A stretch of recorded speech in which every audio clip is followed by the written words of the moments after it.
अस्सलाम वालेकुम। मैं सैयद सरवर चिश्ती अजमेर शरीफ की दरगाह हज़रत ख्वाजा मोइनुद्दीन चिश्ती रहमतुल्लाह अलैह से पॉपुलर फ्रंट ऑफ इंडिया की खुली हिमायत करता हूँ। उसकी बुनियादी वजह यह है कि उसने हमेशा मुसलमानों के हक़ में आवाज़ उठाई है और एक कैडर बेस्ड मुस्लिम ऑर्गेनाइजेशन है, बिना मसलक के तफरीक के। हर मसलक के लोग उसमें मौजूद हैं। CA/NRC के मामले में उन्होंने किस तरह से मुखालिफत की हुकूमत की, उसी वजह से यूपी और दिल्ली में उनके बच्चों को मुसीबतें उठाना पड़ी। पॉपुलर फ्रंट ऑफ इंडिया के बच्चों को उन पर किस किस्म के इल्ज़ामात लगाए। आज 22 अक्टूबर 2020 तक उनके खिलाफ कोई भी टेररिज्म का चार्ज प्रूव नहीं हो पाया है। अभी हाथरस के केस में उन पे इल्ज़ाम लगा दिया, जो केरला से जर्नलिस्ट आए थे, कि ये पॉपुलर फ्रंट ऑफ इंडिया के लोग दंगा भड़काना चाहते हैं और 100 करोड़ फंडिंग हुई है। ये वो मुस्लिम तंजीम है जो मुसलमानों के लिए जुल्म ज़्यादतियाँ बर्दाश्त कर रही है, आप लोगों के लिए। हम कोई मेंबर नहीं है political popular front of India के या SDPI के या किसी के, लेकिन हम उनकी यूँ हिमायत करते हैं कि उन्होंने इंडियन कॉन्स्टिट्यूशन को बचाने के लिए एक पूरी लड़ाई लड़ी है और गुज़िश्ता कुछ सालों से इस्लाम और मुस्लिम दुश्मन ताकतों से लोहा मोल ले रहा है। गोदी मीडिया उनके खिलाफ पड़ा हुआ है।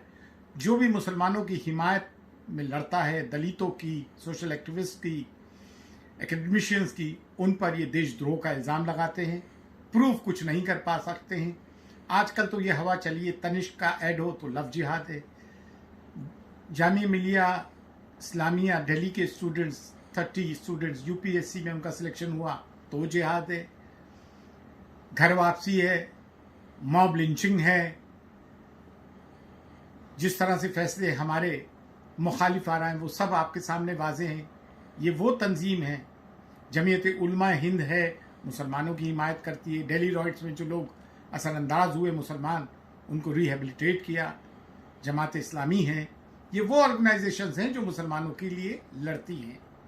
जमीयत उलमा हिंद जो मुसलमान बेचारे मजलूम टेररिज्म में बंद हैं, उनके लिए वकील मुहैया करती है।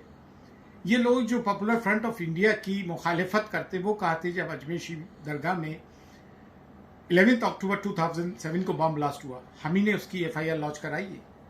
कभी इन लोगों ने RSS, बजरंग दल, विश्व हिंदू परिषद, शिवसेना, BJP की मुखालिफत की? हमेशा इनकी हिमायत की है। मुस्लिम मुद्दों के खिलाफ, मुसलमान मुद्दों की मुखालिफत की है और इन तंजीमों की जो इस्लाम और मुस्लिम दुश्मन है उनकी हमेशा हिमायत की है। हम वो लोग हैं, देखें हुजूर करीम नास तौहीद का पैगाम लेकर आए थे, कलमा पढ़ाया था। मुसलमानों पे परेशानी है तो हम उनकी हिमायत करेंगे। और ये वो दरगाह है जहाँ पे कम्युनल हार्मनी भी प्रिवेल करती है, सांप्रदायिक सौहार्द भी, यूनिवर्सल ब्रदरहुड को भी हम प्रमोट करते हैं और हमारे बुजुर्ग 800 साल से करते आ रहे हैं। लेकिन इसका मतलब ये नहीं कि मुसलमानों पे जुल्म और ज़्यादती हो किसी कमज़ोर पर। I am with what you say, I am with underdog, I am with underdog. कमज़ोरों के साथ हैं हम लोग। तो इस वक्त मुसलमानों के साथ जुल्म ज़्यादती है। सोशल मीडिया भरा पड़ा है। जिहाद के नाम पे हमको रुस्वा किया जा रहा है। और कुछ मुसलमान ऐसे हैं जो कुल्हाड़ी में लकड़ी का दस्ता बने हुए हैं। कुल्हाड़ी में लकड़ी का दस्ता ना होता तो लकड़ी के कटने का रास्ता ना होता। ये नाम निहाद के फर्जी लोग ये पॉपुलर फ्रंट ऑफ इंडिया की मुखालिफत कर रहे हैं। हम इनकी हिमायत करते हैं क्योंकि ये मुस्लिम मुद्दे को उठाते हैं। फी अमान अल्लाह, अल्लाह हाफिज़।